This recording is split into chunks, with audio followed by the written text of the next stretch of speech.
किसान नेताओं के पास यहाँ पे आप देख सकते हैं, लाइव तस्वीरों के माध्यम से हम आपको दिखा रहे हैं जो कि यहाँ पे नरवाना में धरना चला हुआ है। उस चीज को लेकर के यहाँ पे जो किसान बैठे हुए हैं उनकी आज सीएम साहब से मुलाकात हुई है। उस चीज के बारे में जानेंगे क्या रहा आज की वार्तालाप का।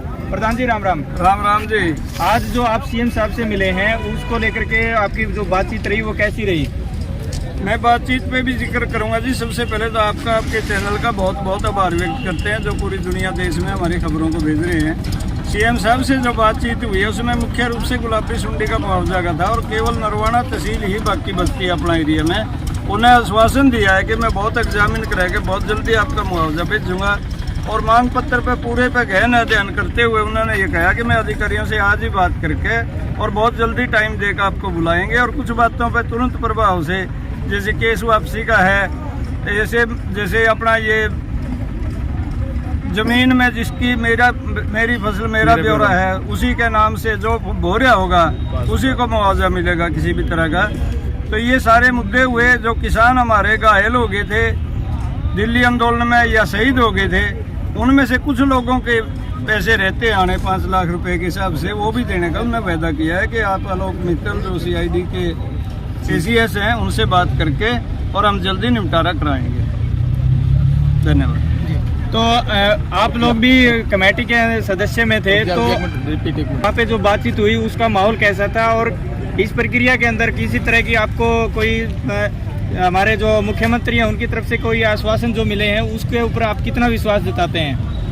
देखो जी, राजनीतिक लोगों पर विश्वास ज़्यादा तो हम नहीं कर सकते, लेकिन फिर आज का जो माहौल था हमारा उसमें सौहार्दपूर्ण माहौल में हमारी बातचीत हुई।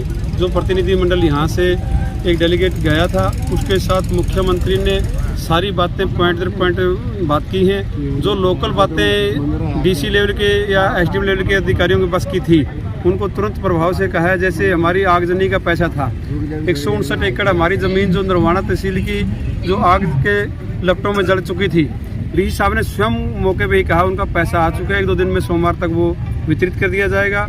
गुलाबी सुंडी की बात है, जो और बातें थी जो उनके अलावा हमारे जो 13 महीने के किसानी संघर्ष के अंदर जो हमारे 150 किसान हरियाणा के अंदर शहीद हुए थे, हमने वो बात रखी थी प्रमुखता से आधार पर मुख्यमंत्री के सामने कि जो 150 में से हमारे दर्जन भर किसान आज भी 5-5 लाख रुपए से वंचित हैं जो नहीं मिला।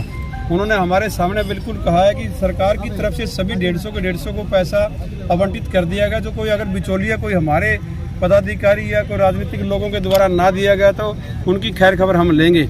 और आलोक मित्तल जी से स्पेशल हमारे सामने कहा गया कि आप आलोक मित्तल से एक अलग से दोबारा मीटिंग करें। हमने कहा कि 9 किसान शहीद हमारे 9 गंभीर रूप से घायल किसान थे, उनमें से 8 को पैसा मिल चुका था और एक हमारा साथी जो रह गया था उसको भी तुरंत प्रभाव से पैसा देने की हामी भरी है। और जो हमारी अन्य बातें थी जो रह गई थी आज जिस पर डिस्कस नहीं हुआ, मुख्यमंत्री ने कहा मैंने आपका मांग पत्र ले लिया है। उसके ऊपर जैसे हमारी चाहे गन्ना की 450 की मांग है और जो मांगे हैं, एक हमारी मांग ये थी कि जो अपनी फसल अपना ब्यौरा के तहत जो सामलात दे जमीन है, पंचायती जमीन है, बाबा की जमीन है, डेरा की जमीन है, 8-10 तरह की जमीनें ऐसी हैं जिनका OTP नंबर पंचायत के खाते में चला जाता है। और जो सरपंच जो काश्तकार है जो जमीन के जिस पंचायती जमीन है भलाई पंचायती है लेकिन उस पर गिरदौरी किसी व्यक्ति विशेष की लंबे समय से चली आ रही है, वो OTP नंबर या उसका मेरी फसल मेरा ब्यौरा के तहत वो गिरदौरी वाले के नाम ही होगी।